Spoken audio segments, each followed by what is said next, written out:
Hello learners, welcome to my channel enlightened knowledge. आज हम study करने जा रहे हैं फिस्कल पॉलिसी के बारे में। तो हमने शुरुआत में ही ये सुना है कि जो इकोनॉमिक्स में आपके जो दो पॉलिसीज़ होती हैं वो बहुत ज़्यादा इंपॉर्टेंट होती है। मॉनेटरी पॉलिसी के बारे में हम लोग पढ़ चुके हैं। मॉनेटरी पॉलिसी में मैंने आपको समझाया था, इससे क्या आपको याद रखना है, बैंकिंग सिस्टम, आपका सेंट्रल बैंक कैसे काम करता है, वो कैसे मनी की सप्लाई को इंक्रीज़ या डिक्रीज़ कर सकता है वेरियस इंस्ट्रूमेंट्स के था। और इस चैप्टर में हम लोग क्या डिस्कस करने जा रहे हैं, फिस्कल पॉलिसी के बारे में। अब फिस्कल पॉलिसी किससे रिलेटेड होती है? ये गवर्नमेंट से रिलेटेड होती है। गवर्नमेंट कहाँ से रेवेन्यू लेके आती है, ठीक है, कहाँ से मतलब इनकम जनरेट करती है, और एक्सपेंडिचर कहाँ पे करती है जो आपकी सरकार है, तो वो हम सारा कुछ समझेंगे फिस्कल पॉलिसी में। तो इस वीडियो में डिस्कस करने जा रहे हैं कि फिस्कल पॉलिसी होता क्या है, क्या क्या इसके ऑब्जेक्टिव होते हैं, और वेरियस इंस्ट्रूमेंट जैसे कि हमने मॉनेटरी पॉलिसी में भी पढ़े थे, तो फिस्कल पॉलिसी में कौन से इंस्ट्रूमेंट्स को अपनाया जाता है। तो अगर आपको इन वीडियोस की पीडीएफ फाइल चाहिए तो आप मेरा टेलीग्राम चैनल ज्वाइन कर सकते हैं। मेरा फेसबुक पेज पे लाइक कर दीजिएगा। कोई भी आपको डाउट है डिस्कशन बॉक्स में आप मुझे कमेंट सेक्शन में पूछ सकते हैं, या वहाँ पर मैसेज करके भी पूछ सकते हैं। व्हाट्सएप चैनल पे हो तो आप व्हाट्सएप चैनल ज्वाइन कर लीजिएगा।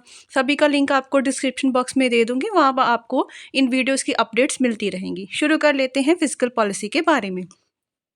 फिस्कल पॉलिसी, पहले तो ये चीज़ है कि होता क्या है। तो फिस्कल पॉलिसी में मैंने आपको बताया कि यहाँ पे क्या है, जो गवर्नमेंट है आपकी कंट्री की कुछ पॉलिसीज़ को अपनाती है, जिससे वो क्या कर सकती है। और ये पॉलिसी जो होती है ये किससे रिलेटेड होती है? ये होती है कि सरकार है वो अपनी इनकम कहाँ से जनरेट करने वाली है, और जो इनकम आ रही है उसका खर्चा कहाँ करने जा रही है, या फिर हम लोग कह सकते हैं कर्जा कैसे ले सकती है सरकार। ये सारा कुछ सरकार करती क्यों है, गवर्नमेंट क्यों करती है? ताकि जो उसने कुछ अपने ऑब्जेक्टिव सेट किए हैं उनको वो अचीव कर सके। तो यही होती है बच्चे आपकी फिस्कल पॉलिसी।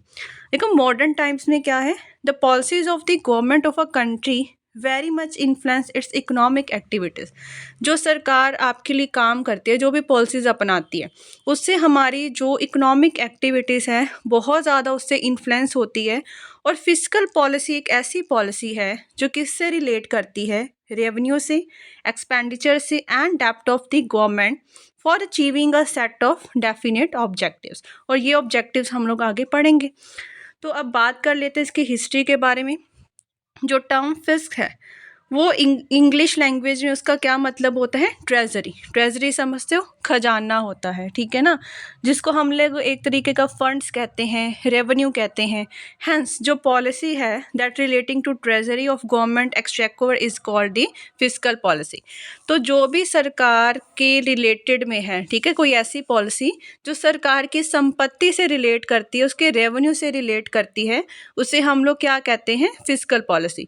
और जो ये सिग्निफिकेंस है फिस्कल पॉलिसी का दिन बर दिन बहुत ज़्यादा तेज़ी से बढ़ता जा रहा है, क्योंकि हमें भी पता है कि गवर्नमेंट के जो रोल है, पहले के टाइम में क्या होता था, सिर्फ डिफेंस सर्विसेज से रिलेटेड, लॉ को मेंटेन करना, आपकी कंट्री में शांति बनाए रखना। लेकिन आजकल जो गवर्नमेंट के रोल हैं बहुत ज़्यादा बढ़ चुके हैं। एम्प्लॉयमेंट देना, ठीक है ना, प्राइस को स्टेबल रखना, इन्फ्लेशन ना आ जाए, कोई ऐसी सिचुएशन ना आ जाए, डेवलपमेंट करना है आपकी इकोनॉमी की। तो ये सारा कुछ क्या है, गवर्नमेंट के रोल्स जैसे जैसे बढ़ते जा रहे हैं वहाँ पर आपकी फिस्कल पॉलिसी बहुत ज़्यादा सिग्निफिकेंट रोल अदा करने वाली है। तो कुछ डेफिनेशन देखते हैं।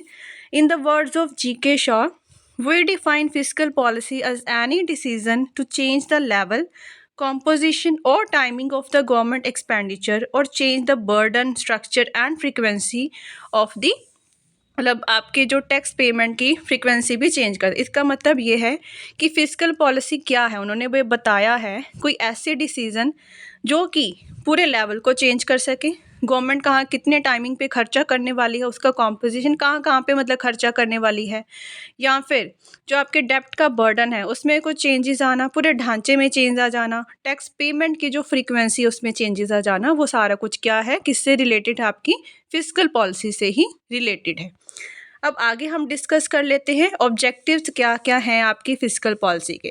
तो सबसे जो मेन ऑब्जेक्टिव दोनों पॉलिसीज़ का ही यही रहा है, दैट इज़ फुल एम्प्लॉयमेंट। तो ऑब्जेक्टिव्स आप जो अब देखोगे ना वो सारे मॉनेटरी पॉलिसीज़ वाले हैं, उससे रिलेट करते हैं। फुल एम्प्लॉयमेंट, हर गवर्नमेंट क्या चाहती है कि आपके जो कंट्री में है, नेशन में क्या रहे, पूर्ण रोजगार की स्थिति रहे, फुल एम्प्लॉयमेंट की सिचुएशन रहे। इस चीज़ को क्या है, ऑब्जेक्टिव को पूरा करने के लिए या फिर एग्रीगेट डिमांड को बढ़ाने के लिए, ठीक है। अब देखो फुल एम्प्लॉयमेंट कब आएगी? जब लोग डिमांड ज़्यादा करेंगे। डिमांड ज़्यादा करेंगे दैट मीन्स आपको प्रोडक्शन क्या है, बढ़ानी पड़ेगी। प्रोडक्शन बढ़ानी पड़ेगी तो लेबरर्स को ज़्यादा रखना पड़ेगा, ठीक है। तो उनको क्या मिल जाएगी, एम्प्लॉयमेंट मिल जाएगी, और इस तरीके से आप लोग फुल एम्प्लॉयमेंट की सिचुएशन पे पहुंच सकते हो। इस ऑब्जेक्टिव को अचीव करने के लिए सरकार क्या कहती है, अगर हमने एग्रीगेट डिमांड को बढ़ाना है तो गवर्नमेंट को कुछ ना कुछ करना पड़ेगा। सरकार क्या अपना खर्चा बढ़ा देती है ताकि लोगों के पास ज़्यादा सुविधाएं आएँ, टैक्सेस के रेट को कम कर देती है। सही बात है ना, सरकार आप पे खर्चा ज़्यादा करे, आपको इनकम जनरेशन हो रही है ना, तो उससे क्या है आप लोग डिमांड को बढ़ाओगे। टैक्स मतलब कम भरना पड़ रहा है, इसके बाद आपके लिए इनकम क्या है बच जाती है, ताकि जो प्राइवेट सेक्टर है वो भी क्या हो सके, वो भी ज़्यादा से ज़्यादा स्पेंड कर सके, क्योंकि टैक्स का रेट क्या है बहुत कम है। अब अगर एग्रीगेट डिमांड बढ़ेगी तो प्रोडक्शन ज़्यादा करवानी पड़ेगी, प्रोडक्शन का रेट भी बढ़ेगा और इससे आपको एम्प्लॉयमेंट भी क्या है बढ़ेगी ही बढ़ेगी। सेकंड ऑब्जेक्टिव है प्राइस स्टेबिलिटी। जो नेक्स्ट ऑब्जेक्टिव आपका आता है फिस्कल पॉलिसी का, वो होता है कि प्राइस की स्टेबिलिटी, कि इतना ज़्यादा फ्लक्चुएशन ना आए प्राइस में। हमें भी पता है थोड़ा बहुत प्राइस में इंक्रीज़ या डिक्रीज़ चलता है, लेकिन जो परसिस्टेंस राइज होना शुरू हो जाता है प्राइसेस में, मतलब कि इन्फ्लेशन का आ जाना, तो फिस्कल पॉलिसी क्या क्या चीज़ें अपनाएगी।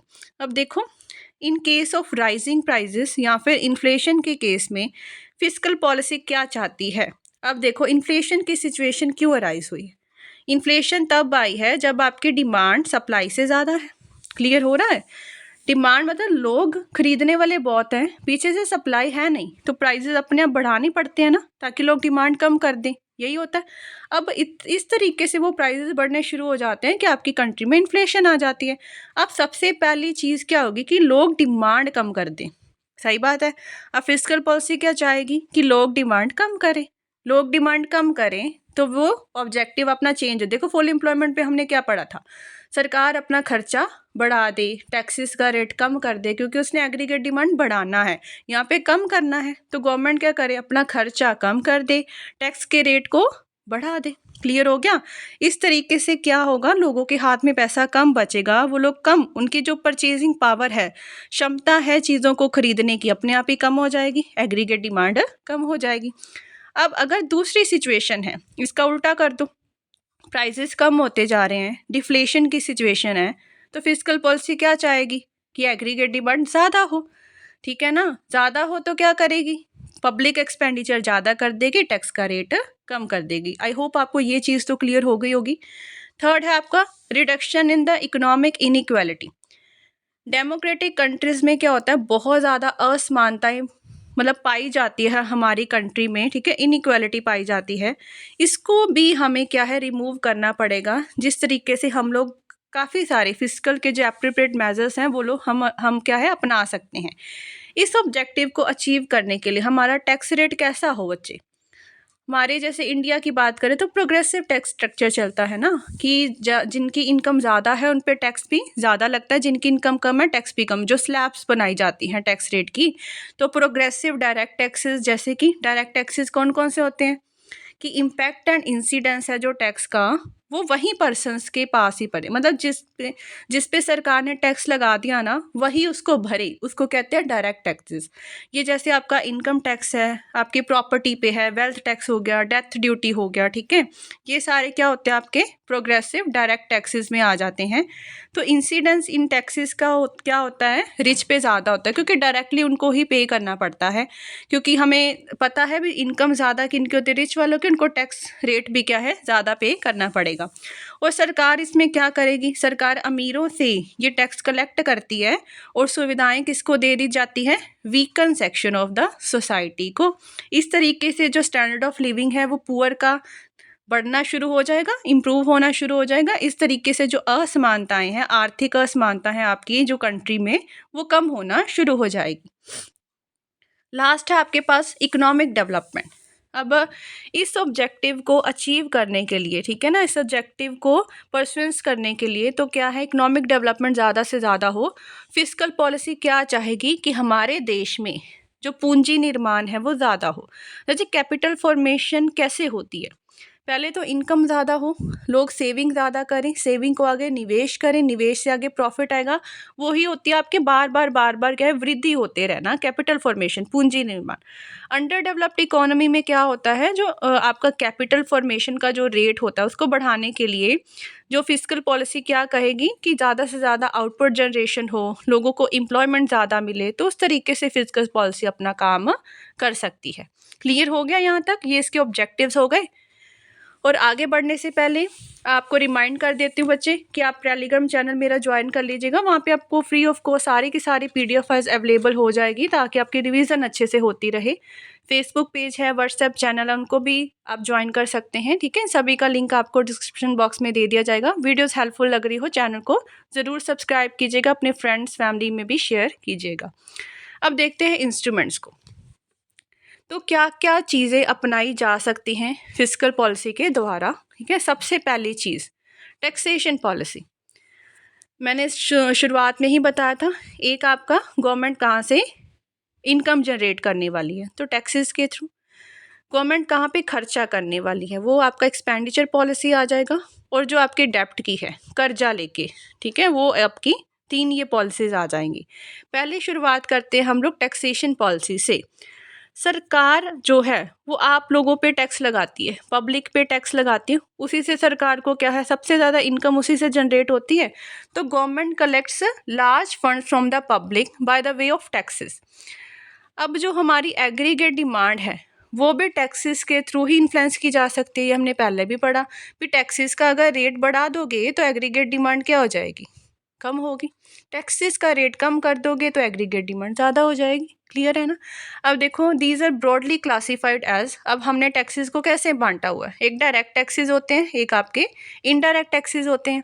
As a result of taxes either the monetary income of the people is diminishing. Tax अगर आप ज़्यादा से ज़्यादा लगाते जाओगे लोगों की आमदन पे, तो उनकी जो मॉनेटरी इनकम है लोगों की वो कम होना शुरू हो जाएगी। या फिर क्या हो सकता है कि प्राइजेज ऑफ गुड्स आपके बढ़ सकते हैं, इंक्रीज हो सकते हैं, दोनों चीज़ें हो सकती हैं। इन अदर वर्ड्स देखो बच्चे, real income of the people is diminish as so also their aggregate demand, कि लोगों के हाथ में जो बच रहा है पैसा, ठीक है, कि अगर महंगाई हो गई, पहले वो आप सपोज करो कि अपने पैसे से 5 एप्पल्स खरीद पा रहा था, महंगाई होने की वजह से वहीं, ठीक है, सेम आप क्या कहते हो भी जो एप्पल्स हैं उनको नहीं मिल पा रहे, अब 3 एप्पल्स ही मिल पा रहे उससे सेम मॉनेटरी इनकम के साथ, उसको कहते हैं भी रियल इनकम हमारी कम हो चुकी है। हमारी भले सैलरी सेम है लेकिन महंगाई आने की वजह से हम लोग जो अपनी परचेजिंग पावर है हमारी बहुत ज़्यादा क्या है, कम हो जाती है, वो कम हो जाएगी और इस तरीके से आपकी एग्रीगेट डिमांड भी कम हो जाएगी। तो इफेक्ट है जो टैक्सेस का एग्रीगेट डिमांड डिपॉजिट्स पे, ठीक है ना, वो किस पे डिपेंड करता है, टैक्सेशन मल्टीप्लायर पे। जैसे हमने मल्टीप्लायर चैप्टर में पढ़ा था ना, भी मल्टीप्लायर क्या होता है, K is equal to delta Y upon delta I. Suppose करो मैंने 10 रुपए की इन्वेस्टमेंट की, आने वाले समय में उसने मुझे 20 रुपए, ठीक है ना, ला के दिए, तो 20/10 कितना हो जाएगा, 2। हमारा मल्टीप्लायर कितना आ गया राजे, 2 आ गया। इस तरीके से हम लोग मल्टीप्लायर की वैल्यू ढूंढते होते थे ना, तो यहाँ पे हम लोग किसको अपनाते हैं, टैक्सेशन मल्टीप्लायर को। और इसको देख लेते हैं कैसे दी जाती है। यहाँ पे हमने फॉर्मूला क्या लिखा है, KT, ठीक है, किसके बराबर हो जाएगा, delta Y upon delta T. मतलब टैक्सेशन के रेट में चेंज आने से आपकी इनकम में कितना चेंज आया।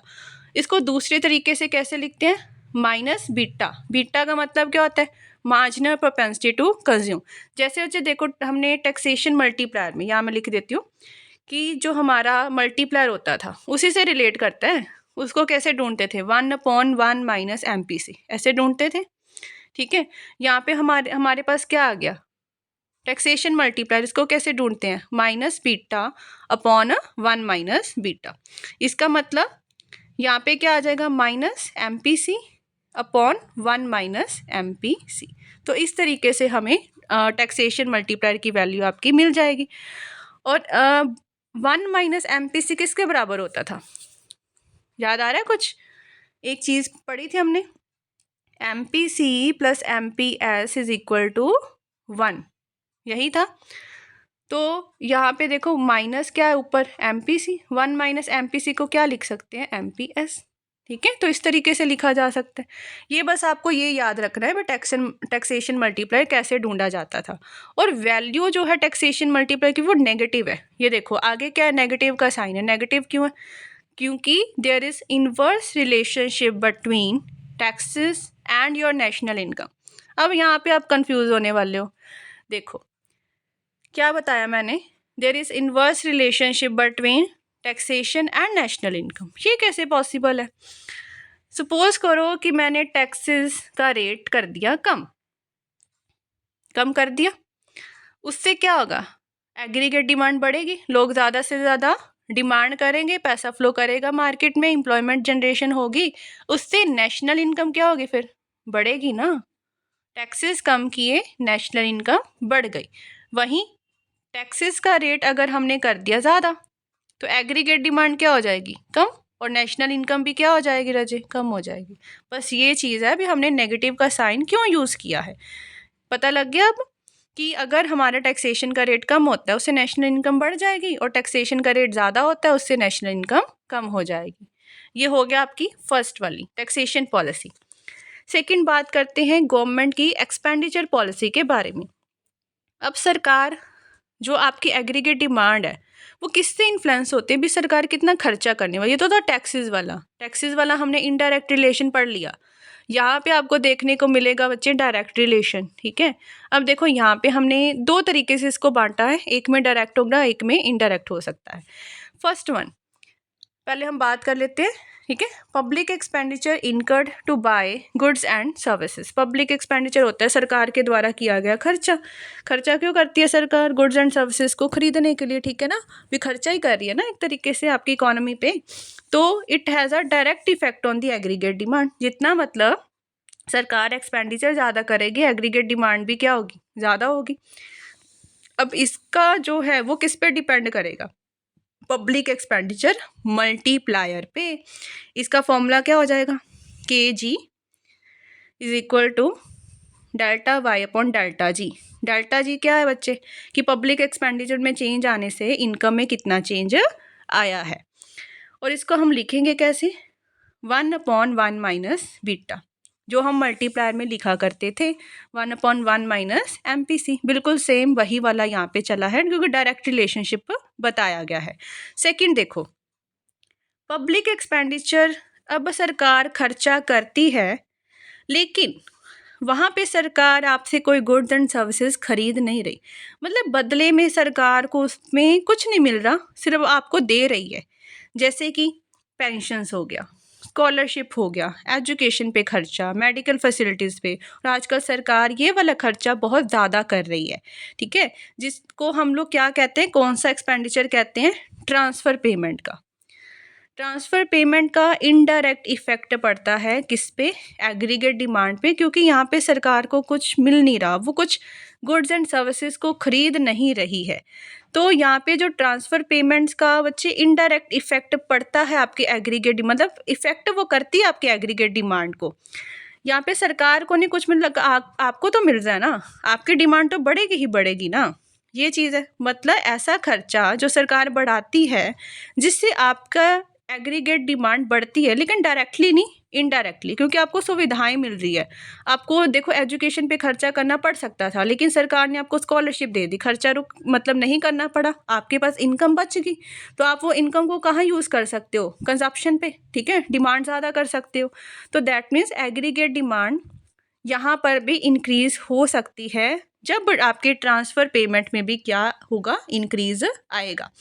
तो ये था मतलब डायरेक्टली भी और इनडायरेक्टली भी अगर सरकार खर्चा बढ़ाएगी तो दैट मीन्स एग्रीगेट डिमांड यहाँ पे बढ़ेगी ही। थर्ड सोर्स है आपका पब्लिक डेप्ट पॉलिसी। ठीक है, एग्रीगेट डिमांड आपने कितना कर्जा उठा रखा है, किन सोर्सेज से उठा रखा है, उस पर भी डिपेंड करती है। दो तरीके का डेप्ट होता है, कर्जा होता है। फर्स्ट वन इज़ इंटरनल डेप्ट और दूसरा क्या होता है? एक्सटर्नल डेप्ट। अब जो इफेक्ट है पब्लिक डेप्ट का एग्रीगेट डिमांड पे, वो डिपेंड करता है बहुत सारे फैक्टर्स पे। इफ़ ड्यू टू पब्लिक डेप्ट, कर्जा लेने की वजह से जो डिमांड है of the private sector does not fall, मतलब सरकार ने कर्जा लिया लेकिन प्राइवेट सेक्टर के द्वारा जो डिमांड की जा रही थी चीज़ों की, उसमें कोई भी ठीक है ना, फॉल नहीं आता है, तो इसका मतलब then by spending the amount collected through public डेब्ट government can increase the aggregate demand. तो इसका मतलब कि जो सरकार क्या है, वो अमाउंट आप पे स्पेंड करने के बाद जो कि उसने कर्जा लिया था, सरकार ने आप पे वो खर्चा कर दिया, तो इसका मतलब सरकार अपनी एग्रीगेट डिमांड को बढ़ा सकती है, क्योंकि आपके फ़ायदे के लिए हुआ है वो, और प्राइवेट वालों ने अपनी स्पेंडिंग को कम नहीं किया। कॉन्ट्रैरी में देखो, अगर प्राइवेट एक्सपेंडिचर, ठीक है, कर्जा लेने की वजह से सरकार ने कर्जा लिया, लेकिन जो प्राइवेट एक्सपेंडिचर है वो कम हो गया, तो यहाँ पे आपका एग्रीगेट डिमांड पे जो इफेक्ट है वो डाउटफुल हो सकता है। मतलब एग्रीगेट डिमांड बढ़ भी सकती है और कम भी हो सकती है, वो डिपेंड करेगा किस पे, प्राइवेट एक्सपेंडिचर पे। फोर्थ है आपके पास डेफिसिट फाइनेंसिंग। एक तो था बच्चे कि कर्जा ले लेना सरकार के द्वारा, एक होता है कि सरकार अपने खर्चों को मीट अप करने के लिए कर्जा नहीं लेती, बल्कि अपनी कंट्री में ही क्या करना शुरू कर देती है, नए नोट छापना, नई करेंसी को इशू करना शुरू कर देती है। नई करेंसी इशू होगी तो आपके पास मनी का फ्लो क्या होगा, ज़्यादा होगा। मनी का फ्लो ज़्यादा होगा तो दैट मीन्स आप लोग डिमांड भी क्या करोगे, ज़्यादा करोगे, प्राइसेस बढ़ने शुरू हो जाएंगे। अगर ज़्यादा से ज़्यादा डेफिसिट फाइनेंसिंग होती रही कंट्री में तो इन्फ्लेशन भी आ सकती है। So that means it refers to financing of the deficit of government budget. जब सरकार का एक्सपेंडिचर ज़्यादा हो जाए रेवेन्यू से, तो सरकार कई बार क्या अपनाती है, डेफिसिट फाइनेंसिंग को अपनाती है। जब सरकार मीट करती है अपना deficit budget by borrowing from the central bank से बोरो करके, उसको हम लोग डेफिसिट फाइनेंसिंग कहते हैं। इस तरीके से क्या होता है, लोगों की आमदन ज़्यादा हो जाती है, मैंने बताया ना, मनी फ्लो इंक्रीज हो जाता है, इनकम बढ़ जाती है, तो एग्रीगेट डिमांड भी क्या हो जाएगी, ज़्यादा हो जाएगी। अब all governments make an increasing use of deficit financing these days. अब बहुत सारी सरकारें क्या है, डेफिसिट फाइनेंसिंग को ही अपना रही है, लेकिन इससे गलत इम्पैक्ट भी पड़ सकता है इकोनॉमी पे। There is always an apprehension. Apprehension क्या होता है, fear of something bad will happen. मतलब आने वाले समय में डर है उस चीज़ का, डर किसका, कि प्राइसेस बढ़ सकते हैं, इन्फ्लेशन आ सकती है due to the deficit financing. तो एक लिमिट में डेफिसिट फाइनेंसिंग होना ज़रूरी है। तो ये थे बच्चे आपके इंस्ट्रूमेंट्स फिस्कल पॉलिसी के। आई होप आपको यहाँ तक अच्छे से क्लियर हो गया होगा। नेक्स्ट मैं लेके आऊँगी video fiscal policy and stabilization पे। वीडियो हेल्पफुल लग रही हो, चैनल को ज़रूर सब्सक्राइब कीजिएगा, like share and comment and press the bell icon, ताकि हर वीडियो की नोटिफिकेशन आपको टाइम टू टाइम मिलती रहे। Thank you.